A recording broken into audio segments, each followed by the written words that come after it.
نحمده ونصلي ونسلم على رسوله الكريم۔ 29ویں سپارے کے آغاز میں سورۃ الملک ہے۔ سورۃ الملک وہ سورہ مبارکہ ہے جس کے متعلق نبی پاک صلی اللہ علیہ وسلم نے ارشاد فرمایا کہ یہ سورت پڑھنے والے کو قبر کے عذاب سے نجات دلاتی ہے، اور قیامت کے دن اللہ تبارک و تعالیٰ کے یہاں جھگڑے گی اور اللہ سے یہ درخواست کرے گی کہ یا اللہ، یا مجھے اپنے کلام سے نکال دے یا میرے پڑھنے والے کی بخشش فرما۔ چنانچہ اس کے پڑھنے والے کی بخشش کر دی جائے گی۔ ایک حدیث میں آتا ہے، آپ علیہ السلام نے ارشاد فرمایا کہ میری یہ تمنا ہے اور خواہش ہے کہ میرے ہر امتی کے دل میں سورۃ الملک محفوظ ہو۔ تو نبی پاک صلی اللہ علیہ وسلم کی یہ تمنا ہے، تو اس لیے حضرت صلی اللہ علیہ وسلم کی اس تمنا کو پورا کرنے کی کوشش فرمائیں۔ جنہیں یاد ہے وہ پڑھنے کا اہتمام فرمائیں، اور جنہیں یاد نہیں ہے وہ اسے یاد کرنے کا اہتمام کریں۔ 30 آیتیں ہیں کل، روزانہ اگر ایک ایک آیت بھی آدمی یاد کرے تو ایک مہینے میں سہولت سے یہ سورہ مبارکہ یاد ہو سکتی ہے۔ باقی اس سورت میں 3 مضامین اللہ نے ذکر فرمائے۔ پہلا مضمون یہ ہے کہ اس کائنات کی بادشاہت، زمین و آسمان کی تمام چیزوں کی بادشاہت اللہ ہی کے پاس ہے۔ تبارک الذی بیدہ الملک، بابرکت ہے وہ اللہ کہ ساری بادشاہت جس کے پاس ہے، اور جس نے موت و حیات کو بنایا اور تمہیں وجود بخشا اور دنیا میں بھیجا، لیبلوکم ایکم احسن عملا، میں سے وہ دیکھے کہ کون آدمی اچھے اعمال کر کے لاتا ہے۔ تو ایک مضمون تو یہ ہے۔ دوسرا مضمون، روزی پہنچانے والا صرف اور صرف اللہ ہی ہے، بالواسطہ بلا واسطہ انسانوں کو جو روزی پہنچاتا ہے، اور انسانوں کے علاوہ ہر مخلوق کو، ہر جاندار کو روزی دینے والا وہی ہے۔ اور تیسرا مضمون، آخرت کے جھٹلانے والے کا انجام بد۔ چنانچہ ارشاد فرمایا، وَلِلَّذِينَ كَفَرُوا بِرَبِّهِمْ عَذَابُ جَهَنَّمَ وَبِئْسَ الْمَصِيرُ، اور وہ لوگ جنہوں نے اپنے رب کا انکار کیا ان کے لیے جہنم کا عذاب ہے، بہت بدترین ٹھکانہ ہے۔ اور جب انہیں جہنم میں ڈالا جائے گا، سَمِعُوا لَهَا شَهِيقًا وَهِيَ تَفُورُ، تو جہنم کی چیخ و پکار کو سنیں گے اور یہ غصے سے ابل رہی ہوگی۔ تَكَادُ تَمَيَّزُ مِنَ الْغَيْظِ، قریب ہے کہ یہ غصے سے پھٹ جائے۔ اور جب بھی اس میں کوئی جماعت، کوئی فرد کسی کو ڈالا جائے گا تو داروغہ جہنم کے نگران فرشتے ان سے پوچھیں گے، الم یاتکم نذیر، تمہارے پاس کوئی ڈرانے والا نہیں آیا تھا؟ یہ کہیں گے بلا آیا تھا، قد جاءنا نذیر، ہمیں ڈرایا، فکذبنا وقلنا ما نزل اللہ من شیء، لیکن ہم نے جھٹلا دیا اور ہم نے کہا کہ اللہ نے کچھ بھی نہ اتارا۔ نذیر کیا ہے؟ رسول نذیر ہے، ڈرانے والا۔ اور اسی طرح سے قرآن مجید ہمارے سامنے نذیر ہے، نبی پاک صلی اللہ علیہ وسلم کی زندگی ہمارے سامنے نذیر ہے۔ کوئی بھی واعظ آپ کو واعظ کرتا ہے وہ آپ کے لیے نذیر ہے۔ ہر آدمی کے جسم میں سفید بالوں کا آ جانا یہ نذیر ہے کہ اب آپ کو آخرت کی تیاری کرنی چاہیے، اب آپ کے جانے کا وقت قریب آ گیا۔ اسی طرح سے بیماریوں کا آنا یہ بھی نذیر ہیں، یہ بھی ڈراوے ہیں انسان کے لیے کہ دیکھو ایک بیماری آئی ہے، اب تم نے دعا کی ہے کہ یا اللہ شفا ہو جائے، شفا ہو جائے، صحت یابی ہو جائے۔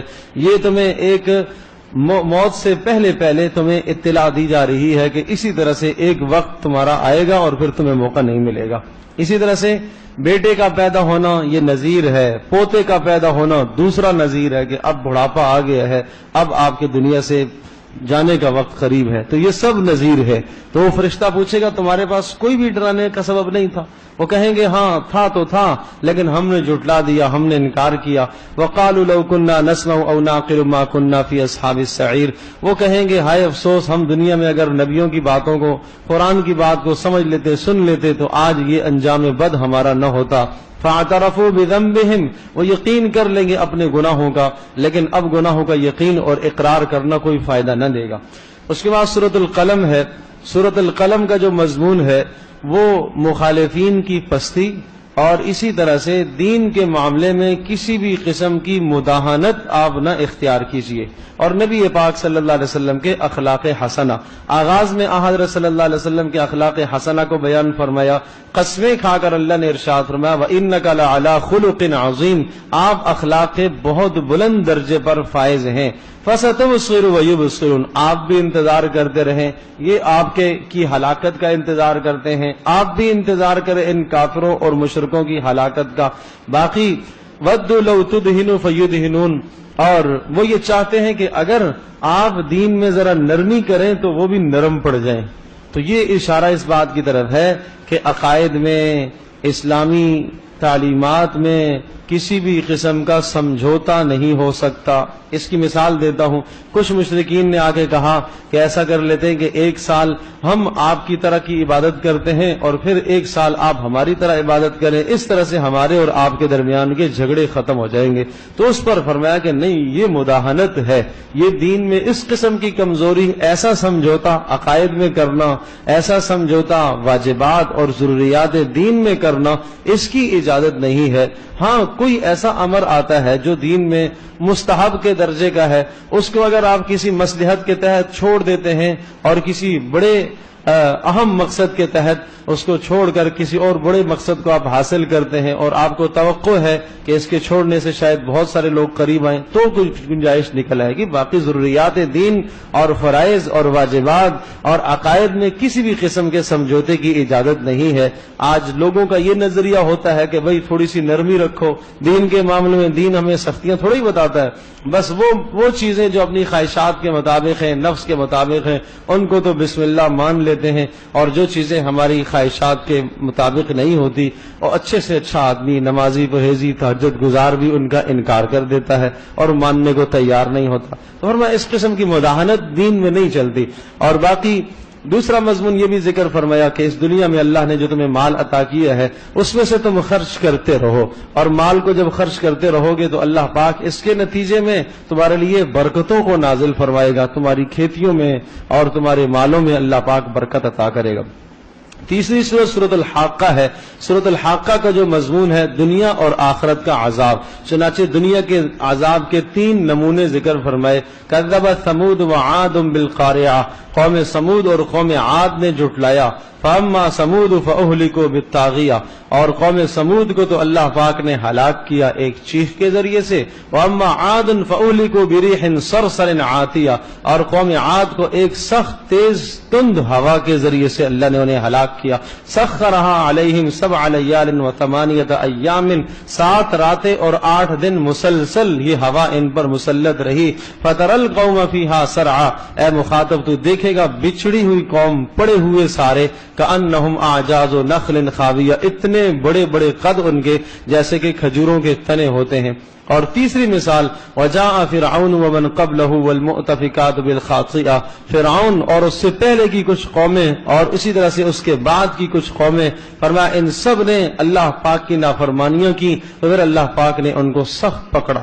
یہ دنیاوی عذاب کے نمونے ہیں. اور اخروی عذاب کے بارے میں ارشاد فرمایا فَأَمَّا مَنْ أُوتِيَ كِتَابَهُ بِشِمَالِ، جس کا نامہ عمل الٹے ہاتھ میں ملے گا، مت پوچھو اس کا کیا انجام ہوگا. فَيَقُول، کہے گا ہائے کاش مجھے نامہ عمل نہ دیا جاتا اور مجھے یقین نہیں تھا کہ حساب و کتاب ہونے والا ہے. ہائے کاش موت ہی سے فیصلہ ہو جاتا، دوبارہ نہ اٹھایا جاتا. افسوس میرے مال نے مجھے فائدہ نہیں دیا اور میری سلطنت اور میری بادشاہت مجھے کسی کام نہ آ سکی. حکم ہوگا فرشتوں کو پکڑو اور زنجیروں میں اس کو جھکڑو اور اسے جہنم میں ڈال کے آؤ. عبداللہ ابن عباس رضی اللہ تعالیٰ عنہ ارشاد فرماتے ہیں یہ جو زنجیر کا تذکرہ ہے 70 ذراعا، 70 ہاتھ لمبی زنجیر، وہ دنیا کا 70 ہاتھ نہیں، وہ آخرت کا 70 ہاتھ ہوگا. اور آخرت کا 70 ہاتھ آپ کو کیسے اندازہ ہو کتنا بڑا ہاتھ ہوگا آدمی کا؟ صرف ڈاڑھ کافر کی جو ہے وہ پہاڑ کی طرح ہوگی. اسی حساب سے، اسی تناسب سے اس کا جسم بڑا ہوگا اور اس زنجیر میں اسے جکڑا جائے گا اور جہنم کے اوپر اسے لٹکایا جائے گا. کیوں؟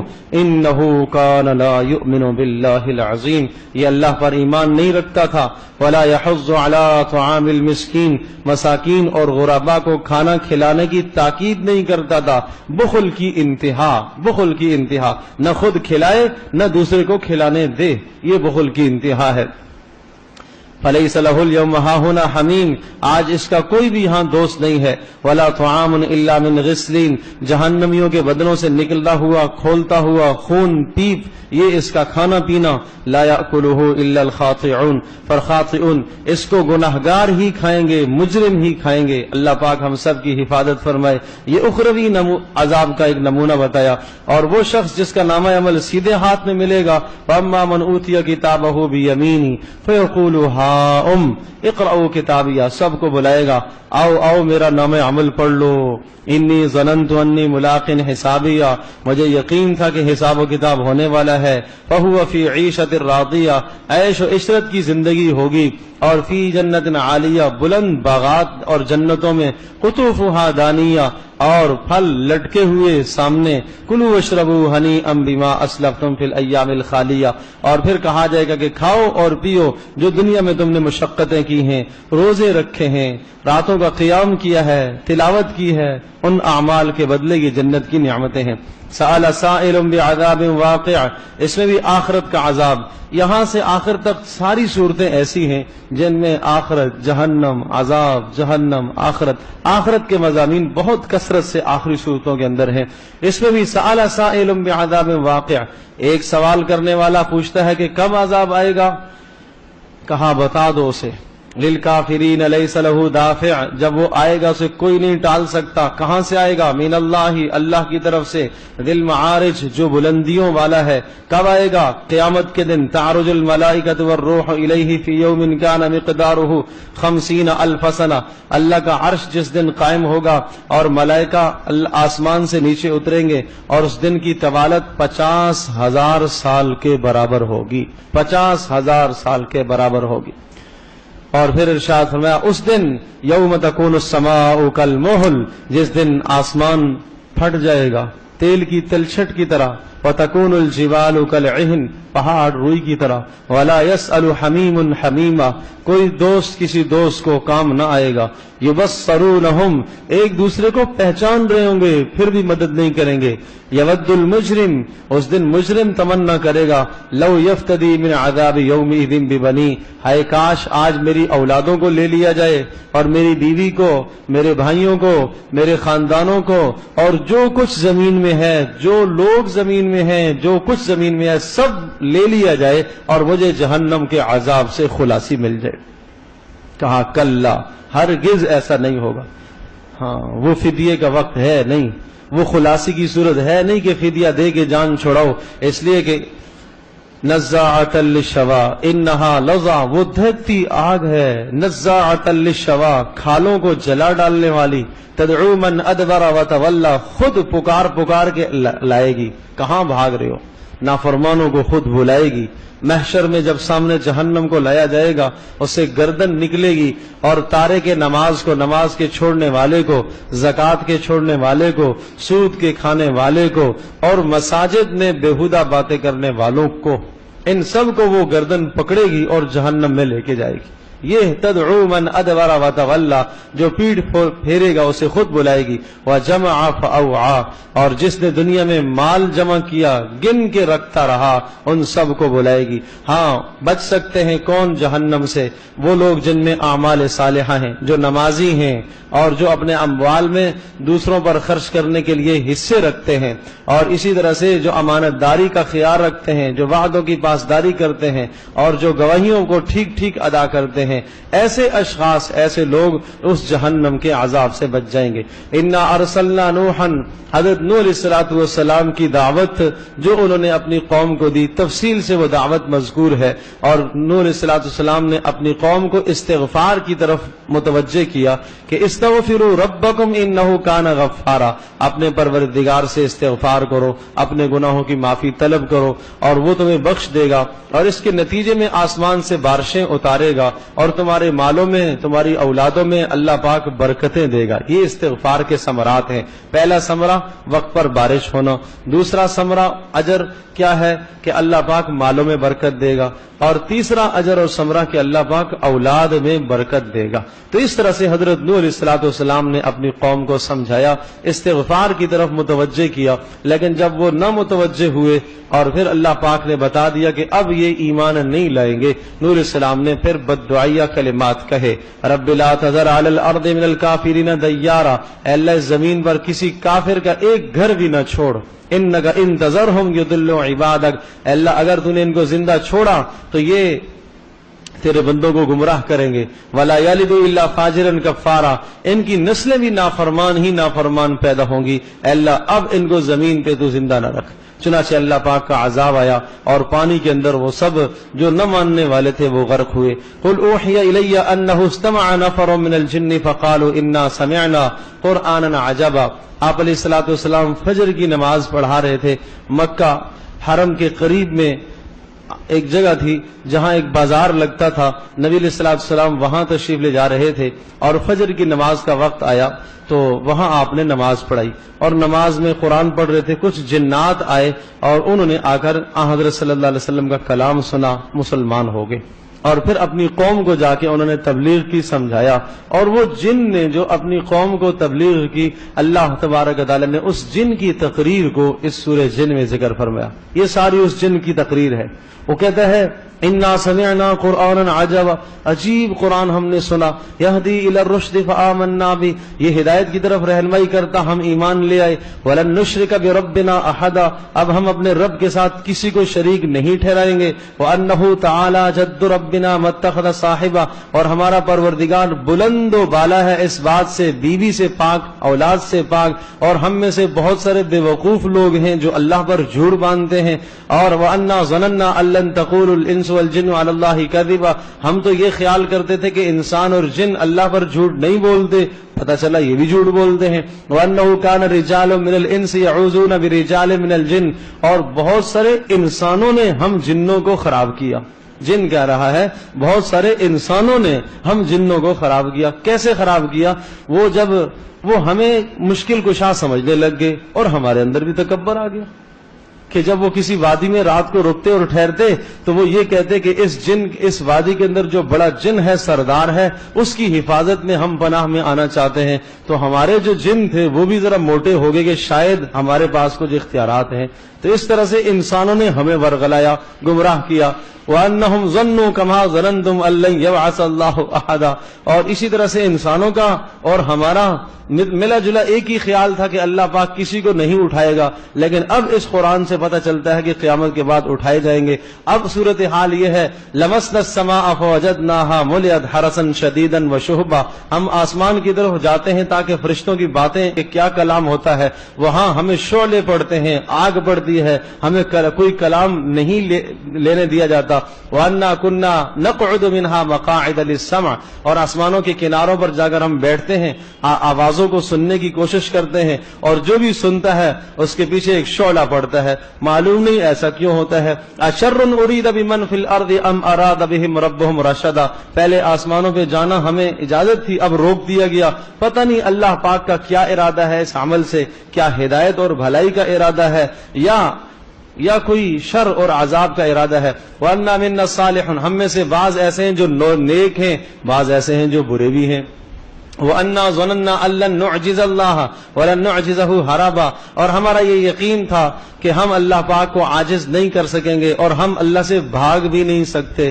اب جب ہم نے ہدایت کو سنا، قرآن کو سنا، تو ہم ایمان لے آئے، لہذا جو ایمان لایا تو بس اس نے گویا کہ فَأُولَٰئِكَ تَحَرَّوْا رَشَدًا، اس نے ہدایت کا ارادہ اور قصد کر لیا، اور جس نے ایمان نہ لایا جہنم اس کا ٹھکانہ ہے۔ اور وَأَن لَّوْ اسْتَقَامُوا عَلَى الطَّرِيقَةِ، پھر ایک دوسرے سے سمجھا رہے ہیں اگر ہم دین پر قائم رہے اللہ پاک وقت پر بارشیں اتارے گا، اور اللہ پاک ہمیں اللہ نے آزمائش میں ڈالا ہے اس دنیا کے اندر۔ یہ جن پوری تقریر کر رہا، آخر تک اسی کا کلام ہے۔ پھر آخر میں اللہ تبارک و تعالی نے وحی کی حقانیت کو ذکر فرمایا کہ جب رسول پاک صلی اللہ علیہ وسلم پر وحی اترتی ہے تو چاروں طرف فرشتوں کا پہرا ہوتا ہے۔ کوئی یہ نہ سمجھے کہ جنات اس میں دخل اندازی کرتے ہیں، نہیں، ان کو کوئی حق اور اختیار نہیں پہنچتا کہ وہ وحی کے سلسلے میں کوئی دخل اندازی کریں۔ سورۃ المزمل کہ دشمنان اسلام کو اللہ پاک ہی کافی ہے کہ آپ رجوع الی اللہ کریں۔ سورہ مزمل اور مدثر، مزمل میں رات کا فریضہ اور مدثر میں دن کا فریضہ. یہ آپ علیہ السلام پر وہی اس وقت دونوں صورتیں آئی تھیں. اقرا بسم ربک الذی خلق کے بعد جب آئی ہے وہی تو پھر سورہ مزمل اور مدثر آئی. اس میں آپ علیہ السلام کا فریضہ متعین کیا. آپ نے دن کو کیا کرنا ہے, رات کو کیا کرنا ہے. رات کا کام بتایا, یا ایھا المزمل قم اللیل الا قلیلا, رات کو کھڑے ہو جاؤ اللہ کے سامنے, آدھی رات, پوری رات, یا ایک تہائی یا ایک چوتھائی, جتنا ہو سکے کیا کرو. ورتل القرآن ترتیلا, ٹھہر ٹھہر کر رات کو قرآن کو پڑھا کرو. تہجد میں قرآن پڑھو, 2 رکعت نماز نفل ضرور پڑھا کرو رات کو, اور اس میں قرآن پڑھو. اس کا کیا فائدہ ہے؟ انا سنلقی علیک قولا ثقیلا, ہم بڑا بھاری بوجھ آپ پر وحی کا ڈالنا چاہتے ہیں. اور رات کے قیام کے 2 فائدے, ان ناشئۃ اللیل ہی اشد وطئا, اس سے نفس دبتا ہے, نفس روندا جاتا ہے, اور واقوم قیلا, اور بات ٹھیک ٹھیک نکلتی ہے, زبان سے سچ بات نکلتی ہے. باقی رہی یہ بات کہ آپ کے مخالفین, آپ ان کو میرے سپرد کر دیجئے, میں خود ان سے نمٹ لوں گا. آخرت آنے والی ہے, اس دنیا میں بھی عذاب, ورنہ آخرت آنے والی ہے. سورہ مدثر میں کیا فریضہ بتایا؟ دن کا کام, یا ایھا المدثر قم فانذر, اے لحاف اوڑھنے والے, کپڑا اوڑھنے والے, کھڑے ہو جا اور اب لوگوں کو ڈرائیے اور اپنے رب کی عظمت بیان کیجئے اور طہارت کو اختیار کیجئے, اور کسی پر احسان کر کے احسان نہ جتلائیے. اور یہ سب احکام دیے. کہا یہ دن کو آپ کا کام ہے کہ آپ نے لوگوں کو اللہ کی وحدانیت کی طرف بلانا ہے. جو انکار کرنے والے ہیں ان کا انجام بد ہے, وہ یہاں پر بھی ذکر فرمایا. پھر جہنمیوں کے چند سوالات آئے. جب جہنمی جہنم میں چلے جائیں گے, ان سے پوچھا جائے گا کہ یہاں جہنم میں تمہارے آنے کا کیا سبب ہے, تو وہ 4 گناہ گنوائیں گے. لم نک من المصلین, نماز نہیں پڑھتے تھے. ولم نک نطعم المسکین, مساکین کو کھانا نہیں کھلاتے تھے. وکنا نخوض مع الخائضین, دنیا میں بیہودہ مجالس میں ہم بیٹھتے تھے, جہاں لیانیاں ہوتی تھی وہاں بیٹھتے تھے. وَكُنَّا نُكَذِّبُ بِيَوْمِ الدِّينِ, قیامت کے دن کو جھٹلاتے تھے. تو یہ 4 جرائم وہ گنوائیں گے کہ ان 4 جرائم کی وجہ سے ہم جہنم میں آئے. اللہ پاک ہم سب کی حفاظت فرمائے. سورۃ القیامہ میں بھی ساری آخرت, قیامت ہی قیامت.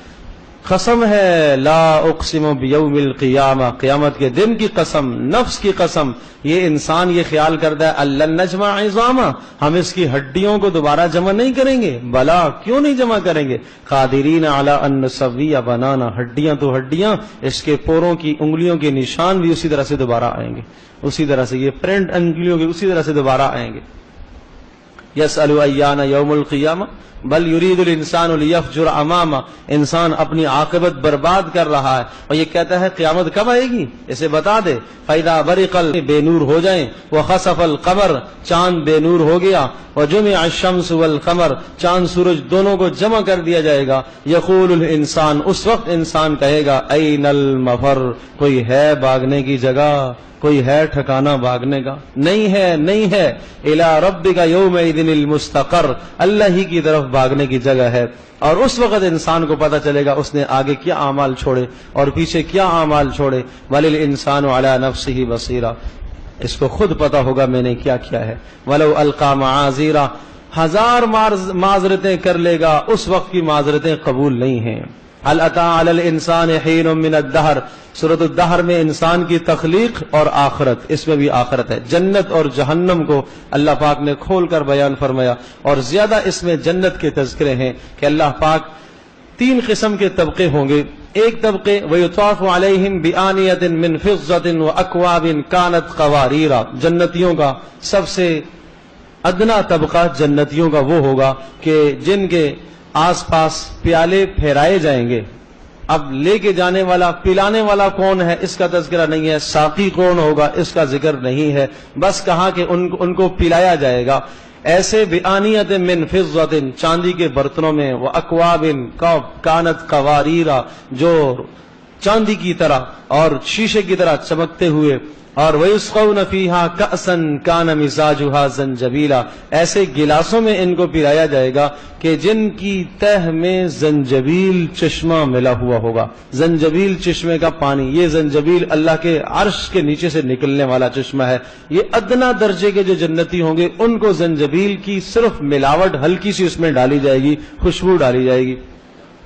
عینن فیہا تسمی سلسبیلا، اس کا نام سلسبیل بھی ہے۔ دوسری قسم کے لوگ جنتی، وَيَطُوفُ عَلَيْهِمْ وِلْدَانٌ مُخَلَّدُونَ، اور کچھ ایسے ہوں گے کہ جن کے اوپر جنت کے چھوٹے چھوٹے معصوم بچے ان کو پلائیں گے۔ اور اذا رأیتہم حسبتہم لؤلؤا منثورا، جب آپ دیکھیں گے تو ایسا جیسا کہ بکھرے ہوئے موتی ہیں، ایسے خوبصورت لگ رہے ہوں گے۔ اور عالیہم ثیاب سندس، اور ریشم کے لباس پہنے ہوئے ہوں گے، اور ان کے سونے کے کنگن پہنائے جائیں گے۔ اور پھر تیسرے درجے کے جو جنتی ہوں گے، وَسَقَاهُمْ رَبُّهُمْ شَرَابًا طَهُورًا، انہیں اللہ پاک از خود پلائے گا، ان کا ساقی اللہ پاک ہوگا، انہیں از خود اللہ پاک پلائے گا۔ یہ خاص اللہ کے مہمان ہوں گے، یہ علماء، یہ شہداء، یہ انبیاء، یہ اللہ کے خاص مہمان ہوں گے۔ اللہ پاک انہیں پھر اپنے ہاتھوں سے پلائے گا۔ اللہ پاک ہم سب کو یہ سعادت نصیب فرمائے۔ والمرسلات عرفا، اس میں بھی آخرت ہی آخرت، سورۃ المرسلات میں قسمیں کھا کر اللہ پاک نے ہواؤں کی قسمیں کھائی۔ انما توعدون لواقع، جس عذاب کا تم سے وعدہ کیا گیا وہ واقع ہونے والا ہے، وہ ہونے والا ہے۔ اور پھر انسان کی تخلیق کہ رحم مادر میں تمہیں کس طرح سے بنایا، اور پھر تمہیں موت دی، الم نجعل الارض کفاتا، اور زمین سب کو اپنے اندر لے لیتی ہے، نگل جاتی ہے، احیاء و امواتا، زندوں کو بھی مردوں کو بھی۔ مطلب یہ کہ زمین کافی ہے تم سب کے لیے، تم زندے بھی اس پر چلتے ہو اور مر جاتے ہو تو اس کے پیٹ میں پہنچ جاتے ہو، وہ ان کو بھی اپنے اندر لے لیتی ہے۔ یہ اللہ کی قدرت اور وسعت تو دیکھو۔ اور اسی طرح سے فرمایا ایک اور ہماری قدرت کی نشانی دیکھو، انطلقوا الى ظل ذی ثلاث شعب، قیامت کے دن ان نافرمانوں اور ظالموں کے متعلق فرشتوں کو حکم ہوگا انہیں لے کے چلو اس جہنم کی طرف کہ جس سے دھواں نکل رہا، اور 3 شاخوں والا دھواں نکل رہا، 3 شاخوں والا دھواں۔ انہا ترمی بشرر کالقصر، اور وہ دھواں ایسا لا ظلیل ولا یغنی من اللہب، نہ تو وہ سایہ دار ہوگا اور نہ جناب وہ حرارت اور تپش سے بچانے والا ہوگا۔ انہا ترمی بشرر کالقصر، اور وہ جہنم اتنے بڑے بڑے انگارے پھینکے گی جیسے بڑے بڑے محلات ہوتے ہیں، محلات کی طرح انگارے نکلیں گے۔ کانہ جمالۃ صفر، اور سرخ اور لال جس طرح سے اونٹ ہوتے ہیں لین اور قطار میں لگے ہوئے، اس طرح سے وہ جہنم انگارے پھینکے گی۔ تو فرمایا اس وقت حکم ہوگا فَإِن كَانَ لَكُمْ كَيْدٌ فَكِيدٌ، اگر کوئی تدبیر کر سکتے ہو تو کر لو، اس جہنم سے بچاؤ کی کوئی تدبیر۔ آخرت میں ان نافرمانوں سے کہا جائے گا کر لو تدبیر، ابھی تدبیر کرنے کی ہے میرے عزیز دوستو، ابھی تدبیر کرنے کی، ابھی رجوع الی اللہ کی ضرورت ہے۔ رمضان کا آخری عشرہ بھی بالکل اختتام کو پہنچ رہا ہے، اور یہ عشرہ جہنم سے خلاصی کا ہے۔ حدیث پاک میں آتا ہے ہر رات کو اللہ پاک ہر رات کو جہنم سے لوگوں کو آزاد کرتا ہے، اور جو آخری رات ہوگی اس رات میں اللہ پاک اتنے آزاد کرے گا کہ پہلے رمضان سے لے کر آج تک جتنے جہنم سے آزاد ہوئے اتنے اللہ پاک آخری رات میں آزاد کرے گا۔ اور پھر عید والے دن اعلان ہوں گے کہ تم بخشائے ہوئے ہو۔ تو اس لیے اللہ پاک سے مانگو کہ اللہ پاک ہمارا بھی شمار ان لوگوں میں فرما دے، کہیں ایسا نہ ہو کہ ہماری محرومی ہو جائے اور ہم جہنم سے آزاد نہ ہو پائیں اور جنت کے لیے داخلہ ہمارے لیے ثابت نہ ہو سکے۔ ابھی موقع ہے، ابھی جو تدبیر کرنا چاہتے ہیں استغفار کے ذریعے سے، رجوع الی اللہ کے ذریعے سے، اور جو کمی اور کوتاہی ہو گئی، انما الاعمال بالخواتیم، اعمال کا مدار اختتام پر ہوتا ہے، اگر پہلے سستی ہو گئی تو اب بھی موقع ہے۔ اللہ پاک ہم سب کے لیے سمجھنا عمل کرنا آسان فرمائے۔